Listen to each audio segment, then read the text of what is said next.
আসসালামু আলাইকুম। আওয়ামী লীগ আসলে বাস্তবতা বুঝতেছে না। সেটা কি জানেন? যে আসলে 16 বছর তারা যে কি করছে এটা তারা বুঝতেছেই না। আওয়ামী লীগ শুধু এটাই বুঝতেছে আমাদের ক্ষমতা থেকে নামিয়েছে, আমাদের ওপর জুলুম করতেছে, অত্যাচার করতেছে। এটা বুঝতেছে আমরা ক্ষমতায় ফিরে আসবো, এসে দেখায় দেবো আমরা এটা করব সেটা করব, প্রতিশোধ নেবো এই সেই।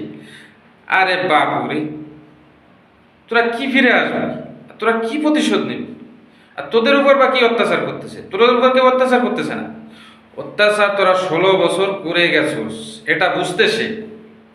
আর তোদের উপর এখন যেটা হচ্ছে ওটা সামান্য।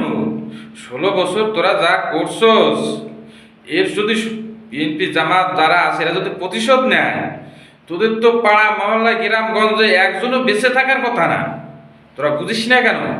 তোরা নিজের অপরাধের দিকে খেয়াল দে, তারপর প্রতিশোধ নে। খালি প্রতিশোধের কথা ভাবিস। তোরা যে প্রতিশোধ নিবি, তাহলে মানুষ তোকে উপর প্রতিশোধ নেবে না?